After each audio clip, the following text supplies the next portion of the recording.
Avis vascular centre మన దేశంలోనే the best varicose vein hospital. నమస్తే రమ్మగారు. నమస్తే జయ. రమ్మగారు, మీరు చిలుక చెప్పిన కథలని కొన్ని సిరీస్ చేసాం. హ్మ్.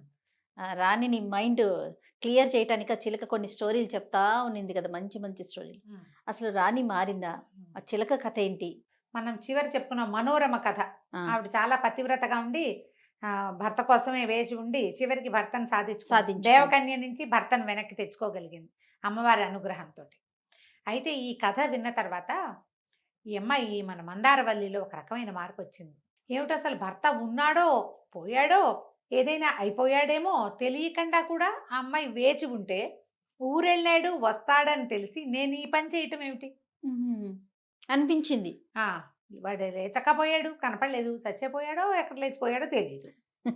అయినా కూడా భగవంతుడి మీద భారం వేసి అమ్మవారి మీద అంత నమ్మకం ఉంచి అంత భక్తిగా అంత పతివ్రతత్వాన్ని ఒక అమ్మాయి వెలయిస్తే, అది కూడా పెళ్ళైన నెల రోజులు ఆయన పిల్ల, యవ్వనవతి, చిన్నపిల్ల అయినా కూడా పతివ్రతా ధర్మాన్ని ఆ అమ్మాయి ఆచరిస్తే, నేను పెద్దదాన్ని, వివాహమై చాలా కాలమైంది, నా భర్త పాలనలో చాలా సంవత్సరాలు ఉన్నాను, అతను ఊరెళ్ళాడు వస్తాడని తెలిసి కూడా నేను ఇలాంటి ఒక ప్రయత్నం చేయొచ్చా?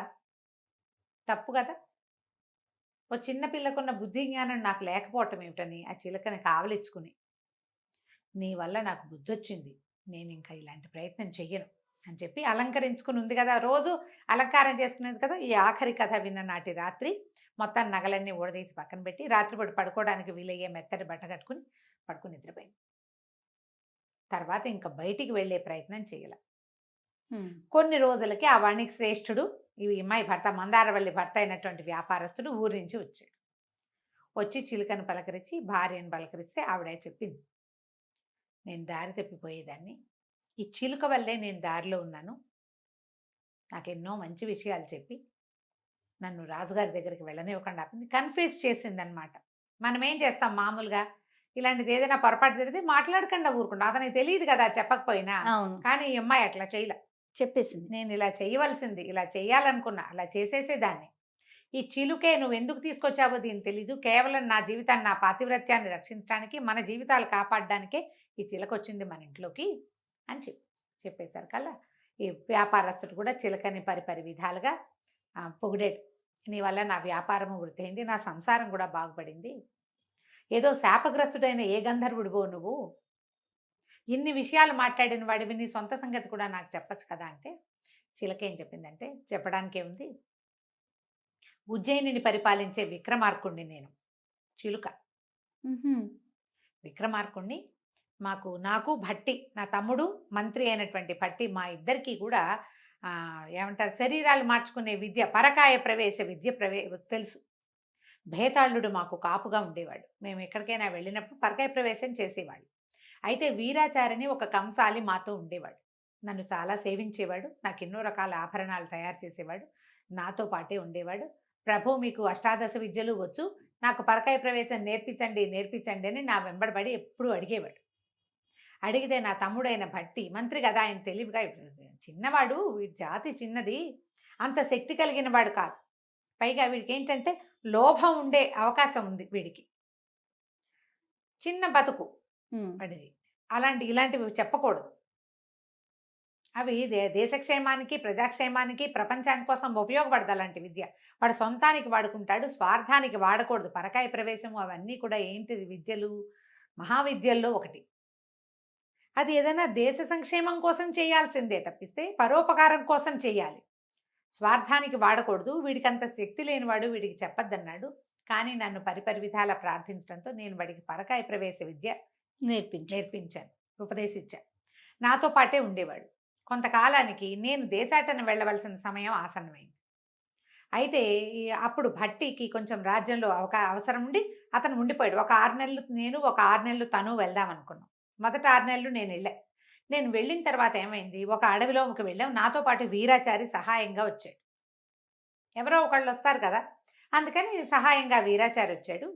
మేమిద్దరం ఒక అడవిలో ప్రయాణిస్తూ ఉండగా ఒక ఆడచిలుక మగ చిలుక ఎంతో మనోహరంగా సల్లాపల్లాడుకుంటూ ఒక చెట్టు మీద కనపడితే ఏమైంది, ఒక వేటగాడు ఒక బాణం వేసేసరికి అలా మగ చిలుక చచ్చిపోయింది. చచ్చిపోయేసరికల్లా ఆడచిలక విపరీతంగా ఏడ్చింది. అప్పటికి ఎంతసేపటి నుంచో వాటి కబుర్లన్నీ వింటున్నాయి. ఈయనకి పక్షి భాష తెలుసు. హుహు. వాటి కబుర్లన్నీ వింటున్నా నేను. అయ్యో పాపం ఈ ఆడపక్షి ఏడుస్తోంది. కానీ చచ్చిపోయాడు భర్త అనే దుఃఖం నుంచి దాన్ని పక్కకి తీసుకురావడం కోసం, దాని దుఃఖాన్ని ఆపడం కోసం నేను నా శరీరాన్ని పొదరింట్లో విడిచిపెట్టి, వీరాచారిని నా శరీరం జాగ్రత్తగా చూడు అని చెప్పి, నేను మగ చిలుక శరీరంలోకి ప్రవేశించాను. చాలా సేపు నేను ఆ ఆడపక్షిని కన్సోల్ చేస్తూ, ప్రేమిస్తూ అక్కడే ఉండిపోయాను. ఈ లోపల పరకాయ ప్రవేశ విద్య నేర్చుకున్న వీరాచారి తన శరీరాన్ని వదిలిపెట్టి నా శరీరంలోకి ప్రవేశించాడు. విక్రమార్కుడి శరీరంలోకి ప్రవేశించి ఈ వీరాచారి ఏం చేశాడు, వెనక్కి నడిచి రాజ్యంలోకి వెళ్ళిపోయాడు. ఓహో! ఎప్పుడు తెల్లవారేసరికి పక్షులు నిద్రపోయినాయి. తెల్లవారి నేను చూసుకునేసరికి నా శరీరం లేదు. వీరాచారి కూడా తన శరీరాన్ని అక్కడ విడిచిపెట్టల, హ్మ్. ఎక్కడో విడిచిపెట్టేశాడు. ఎక్కడ పెట్టాడో నాకు తెలియదు. ఇక నేనేం చేయాలో తెలియక పక్షి శరీరంలో ఉండిపోయి, నా శరీరం లభించకపోతే నేనేం చేయను? అంతే కదా! పక్షి శరీరంలో ఉండిపోయాను. ఇంతలో ఒక బోయగా వేటగాడు కాదు, ఒక పక్షి సమూహం నన్ను చాలా బలంగా ఉన్న, తెలివిగా, మానవుల తెలివితేటలతో ఉన్న పక్షిని కావటం వల్ల చాలా పక్షులు నన్ను ఆశ్రయించినాయి. నేను వాటి గుంపుకి రాజుగా ఉండేవాడిని. కొంతకాలం జరిగింది ఇట్లా. కొద్ది రోజులు, ఒక నెల, 2 నెలన్నర అలా జరిగింది. కొంతకాలం జరిగింది. ఈ లోపల బోయవాడికి పక్షులన్నీ దొరికిపోయి, వాటితో పాటు నేను కూడా దొరికిపోయాను. నన్ను ఒక పిచ్చి పక్షికి, ఒక చిన్న చిలుకకి 1000 రూపాయలు ఎందుకని ఆలోచించకుండా నువ్వు 1000 రూపాయలు ఇచ్చి నన్ను కొన్నావు. అందుకని నీ సంపద ఇబ్బడి ముబ్బడయ్యేందుకు నా తెలివితేటలు ఉపయోగించాను. నీ వల్ల కదా నేను లేతే వేటగాడి చేతిలో చచ్చిపోయేవాడిని, హ్మ్. మరణించేవాడిని. ఈ పాటికి నాకు అవకాశం లేకపోయింది. నా శరీరం తిరుగుతూ ఉండేది, నా ఆత్మ ఎక్కడో తిరుగుతూ ఉండేది. ఆ తర్వాత నీ ఇంట్లో ప్రవేశపెట్టి వెళ్ళావు. ఈ అమ్మాయి ఇట్లా దారి తప్పిపోతోందని ఆమెకు పతివ్రతా ధర్మాన్ని ఉపదేశించడం కోసం రకరకాల కథలు చెప్పి ఆమెను కూడా దారిలో పెట్టాను. ఇది నాయన నా పరిస్థితి. నన్ను ఇప్పుడు వదిలిపెట్టావంటే నువ్వు, నేను ఉజ్జయిని నగరానికి వెళ్ళి నా సంగతి నేను చూసుకుంటా. నీకు ఇంత సహాయం చేశాను కాబట్టి నాకు స్వేచ్ఛను ప్రసాదించు అని చిలుక రూపంలో ఉన్న విక్రమార్క మహారాజు ఈ శెట్టి గారిని అడిగాడు. శెట్టి ఆశ్చర్యపోయాడు. పడి దండాలు పెట్టారు భార్య భర్త ఇద్దరు. సర్వం సహా చక్రవర్తివి, నువ్వు ఇట్లా మా ఇంట్లో చిలక రూపంలో పడి ఉంటావేమిటి తండ్రి? నువ్వు ఇప్పుడు బయలుదేరావనుకో, ఏ వేటగాడి బాణమో, ఏ ఉండేలు దెబ్బో తగిలితే నువ్వు అన్యాయం అయిపోతావు కదా. నువ్వు వెళ్ళొద్దు, ఇక్కడే ఉండు. మేము భట్టికి కబురు చేస్తాం. నేను కబురు చేస్తాను, ఆయన స్వయంగా వచ్చి ఏదైనా మంత్రాంగం నడిపి ఇందులో నుంచి నిన్ను చేస్తాడు. అయినా నేను విన్నది విక్రమార్క మహారాజు రాజ్యంలోనే ఉన్నాడు. ఇతను వ్యాపారం మీద వెళ్ళాడు కదా. హ్మ్. మామూలుగా మహారాజు ఎక్కడున్నాడు అలా సమాచారం ఉంటుంది కదా. నాకు తెలిసి నేను విన్నంత మటుకు విక్రమార్కుడు రాజ్యంలోనే ఉన్నాడు, ఉజ్జయిని మహానగరంలోనే ఉన్నాడు. నేను కబురు చేస్తానని ఇతను ఏం చేశాడు, అప్పటికప్పుడు అంచెటపాల మీద భట్టికి ఉత్తరం రాసి పంపించాడు. విక్రమార్క మహారాజు ఒక చిలుక రూపంలో మా ఇంట్లో ఉన్నాడు. ఆయన వీరాచారి అనే ఒక కంసాలి పేరు చెప్తున్నాడు. మీరు వెంటనే రావాల్సిందంటే ఆఘ మేఘాల మీద వచ్చేసాడు భట్టి. వచ్చి రాగానే ఈ చిలకని కావలించుకుని చాలా దుఃఖించాడు. ఎంత పని చేసావు, నేను వద్దని వారించిన నీ ఆశ్రిత జన పక్షపాతంతో కదా ఇంత పని చేసావు. అది నువ్వు వెనక్కి వచ్చేసేసరికల్లా నాకు ఆశ్చర్యం వేసింది. 6 నెలల గడువు దాటేదాకా ఏనాడు రాలేదు ఇప్పటిదాకా. ఆయన ఏటా 6 నెలలు వెళ్ళిపోతాడు దేశాటనకి. ఈ 2 నెలలు కూడా తిరగకుండా ఎందుకు వెనక్కి వచ్చావంటే ఏదో బొంకాడు వీరాచారి. నాకు అనుమానం వచ్చి, వీరాచారి ఏమయ్యాడంటే మార్గమధ్యలో ఏవో దెబ్బలు తగిలి పడిపోయాడు, నేను వదిలేశానని చెప్పాడు. విక్రమార్కుడు వదిలిపెడతాడా? అదే కదా! ఆయనకి తగిన లక్షణం కాకపోవడంతో నేను అనుమానపడి ఆయన అంతఃపురంలోకి వెళ్ళనివ్వలేదు వాడిని. నీ వేషంలో ఉన్నవాడిని, రాణులందరికీ 6 నెలలు మగవాడిని ముట్టుకోకూడని వ్రతం ఒకటి చేస్తున్నామని, సంతానం కోసమని రాణులతోటి ఉత్తరం రాయించాడు భట్టి. హుహు. అంతఃపురంలోకి వెళ్ళకూడదు. హ్మ్. వాడి గోలేమిటి, ఈ రాజ్యాన్ని అనుభవించాలి. ఎంతో మంది రాణులు ఉన్నారు విక్రమార్కుడికి, ఆయన రోజుకొకళ్ళతోటి గడుపుతాడు. అందుకోసమని వాడు ఆ శరీరాన్ని తీసుకున్నాడు. రాజ్యభోగం అంటే ఏమిటి, ఒట్టి డబ్బు సంపదే కాదు, రాణివాసం కూడాను. అంతఃపుర నివాసం కోసమే వాడంత పని చేశాడు. అందుకని అతన్ని రాజుగా కూర్చోబెట్టి, నేనే ఏదో మంత్రాంగం నడిపిస్తున్నాను, ఒక పని చేయి, నువ్వు మాతో వచ్చేసేయమని చెప్పి తీసుకెళ్ళిపోయి అప్పటికి ఇంచుమించుగా 6 నెలలు గడిచినాయి. 6 నెలలు 5 నెలలుగా విక్రమార్కుడు చిలుక రూపంలోనే ఉన్నాడు. ఈ భట్టి ఏం చేశాడు, చిలుకని తీసుకుపోయాడు. తీసుకెళ్ళి తనతో పాటే ఓ పంజరంలో పెట్టి తన పక్కనే అట్టు పెట్టుకున్నాడు. అక్కడి నుంచి అక్కడ రాజు వేషంలో ఉన్నాడు కదా వీరాచారి, ఆ వీరాచారికి కబురు చేశాడు. రాణుల 6 నెలల వ్రతము పూర్తయింది, మీరు అంతఃపుర ప్రవేశం చెయ్యొచ్చు.